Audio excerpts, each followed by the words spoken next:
La Reconquista.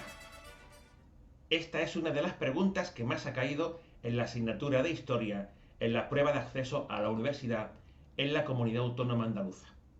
De diferentes maneras se pregunta por qué se entiende por Reconquista, cuáles son sus núcleos originarios, etc. Bien, voy a intentar en este vídeo dar respuesta a todo ello. Una manera posible de definir Reconquista es el proceso histórico que tiene lugar en la península ibérica durante toda la Edad Media, o por lo menos desde el siglo VIII, la Edad Media comienza antes, desde el siglo VIII, decía, hasta el siglo XV inclusive, en el cual una serie de territorios del norte, los llamados reinos cristianos, que corresponden a lo que vulgarmente conocemos como el feudalismo medieval, van avanzando hacia el sur, conquistando el terreno que pertenecía a los musulmanes de Al-Ándalus. Este Al-Ándalus no siempre es un territorio unificado. En algunos momentos sí lo es, época del Emirato y del Califato de Córdoba, del Imperio Almorávide o del Imperio Almohade, pero en otros momentos es también un conjunto de reinos distintos, los llamados reinos de taifas, que los hay en tres momentos: primeras taifas, segundas taifas, terceras taifas. ¿Cuándo comienza este proceso? La fecha oficial es el año 722. En esa fecha tuvo lugar la supuesta batalla de Covadonga. Covadonga se encuentra en los picos de Europa y supuestamente fue la primera batalla, el primer enfrentamiento armado entre cristianos y musulmanes en el cual ganó el bando cristiano. Por eso se considera hecho fundacional de la Reconquista. Hay muchas dudas sobre esa batalla de Covadonga. Hay quien afirma que nunca existió. Otros, la mayoría, señalan que fue una simple escaramuza y no una gran batalla. Se dice que el líder de esa batalla fue Don Pelayo, un noble que tras ganar se convertiría en primer rey de un pequeño reino llamado Asturias. Pero incluso sobre Don Pelayo hay dudas. Unos afirman que fue un noble visigodo, otros que fue un noble romano. En cualquier caso, este personaje, Pelayo, se pondría al frente de los Astures, un pueblo de ascendencia celta que no había sido plenamente romanizado, que siempre había mantenido un enfrentamiento con el mundo romano de Hispania. Pero en cualquier caso, sucediera o no sucediera, fuera una gran batalla o una simple escaramuza, lo que está claro es que es un símbolo. Supuestamente la Virgen María se apareció allí, de ahí la Virgen de Covadonga, que popularmente los asturianos llaman la Santina. Y esta supuesta aparición mariana, se convertiría en un indicativo de que Dios quería que los cristianos recuperaran el territorio que había sido arrebatado por los musulmanes. ¿Realmente había intención de los cristianos de recuperar el territorio que había sido de los visigodos, el territorio de la Hispania con capital en Toletum? No. En estos primeros siglos de la Reconquista no hay ninguna intención por parte de los cristianos de recuperar todo el territorio de la antigua Hispania. Lo que sí hay es una intencionalidad de volver al Ordo Gotorum, es decir, al estado de las cosas en época visigoda. Dicho de otra manera, la intención no era tanto quitarle todo el territorio a los musulmanes como establecer un reino, el reino de Asturias, más tarde convertido en reino de Asturias y León, el reino asturleonés, en el cual el ordo, el estado de las cosas, el funcionamiento, fuera el de los visigodos, un reino cristiano con una fuerte unión entre iglesia y Estado y, por supuesto, con una cultura plenamente cristiana. De tal manera que estos reyes de ese reino primero Astur y luego Astur-Leonés van a intentar demostrar su legitimidad, su pertenencia a la tradición hispano-oda, a demostrar que ellos son los legítimos herederos de la Hispania de los visigodos. Por eso se piensa que se inventan que don Pelayo era un visigodo, porque de esa manera su primer rey sería un verdadero heredero de quienes mandaban en España antes de que los musulmanes llegasen en el 711. Entonces, ¿cuándo aparece realmente el concepto de volver a conquistar todo el territorio que tenían los musulmanes? Bueno, pues en realidad ese concepto empieza a articularse en el siglo XIII, ya muy avanzado el proceso que llamamos Reconquista, y aparece con un señor llamado Rodrigo Jiménez de Rada, que fue canciller de Fernando III el Santo, que fue historiador y que habló de ese deseo, de ese supuesto deseo que había de recuperar la Hispania de época visigoda, la Hispania cristiana. Pero de hecho el concepto de reconquista tal y como hoy lo conocemos es todavía bastantes siglos posterior. En cualquier caso, de lo que se trata no es tanto de volver a unificar el territorio bajo dominio cristiano, como de avanzar hacia el sur y tomar terrenos a los musulmanes. Es una cuestión que no es tanto ideológica, que también, como fundamentalmente económica y política. Tomar territorios. ¿Cuáles son los núcleos originarios de esa reconquista? Que eso también lo preguntan en la prueba de acceso a la universidad. Pues son dos. El primero, Asturias, lo hemos dicho ya. Batalla de Covadonga, supuestamente en el 722. Hay quien dice que fue en el 718, pero eso ahora mismo es lo de menos. Asturias es uno de los dos núcleos. El otro núcleo se encuentra en los Pirineos, la llamada Marca Hispánica.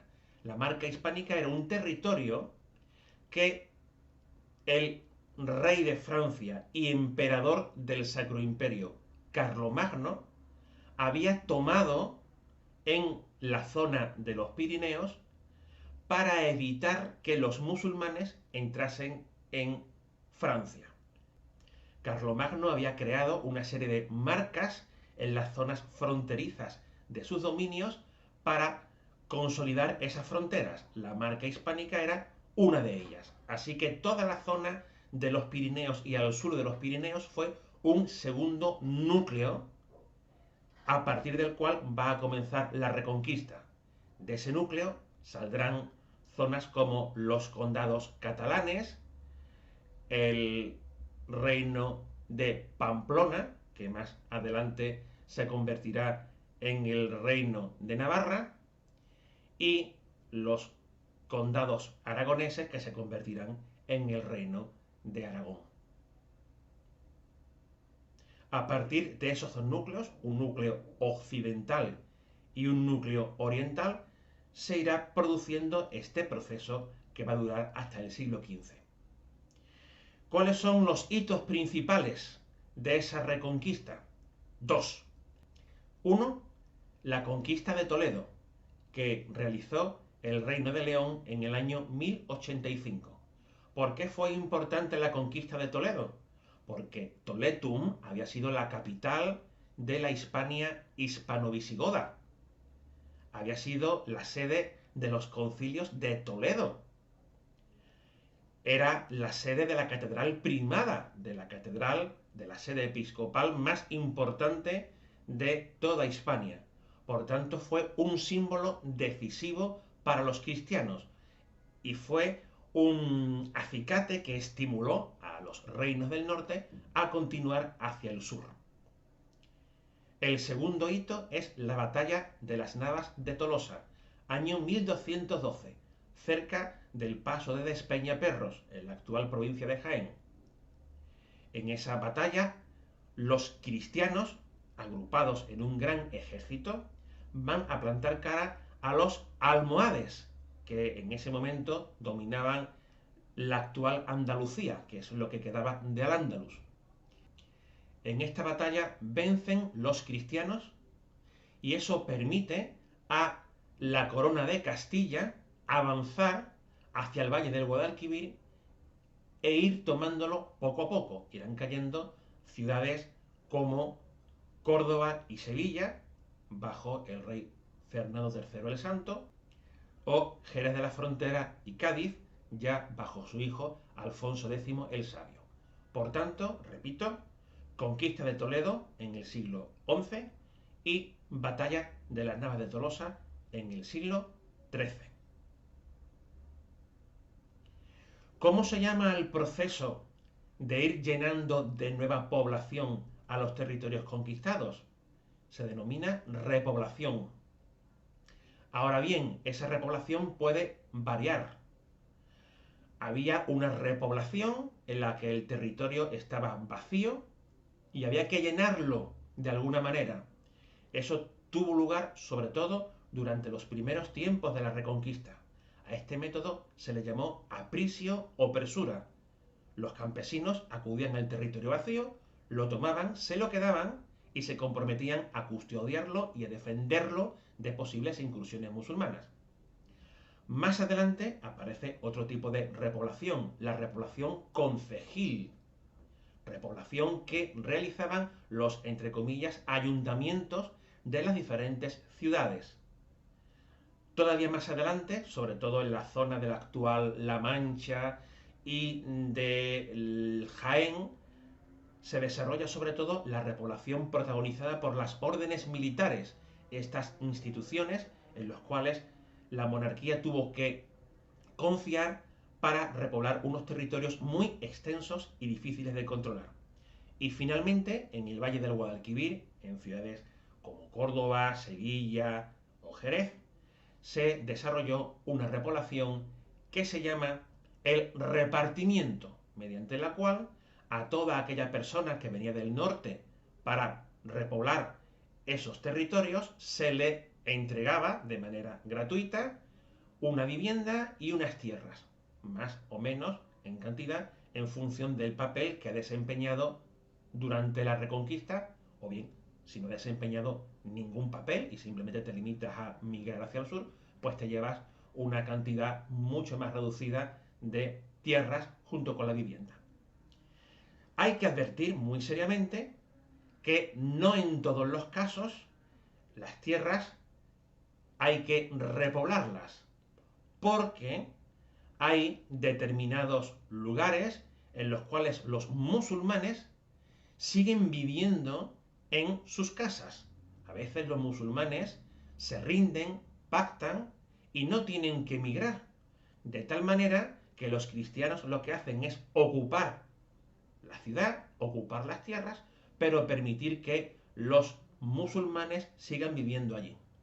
Esos musulmanes van a recibir el nombre de mudéjares.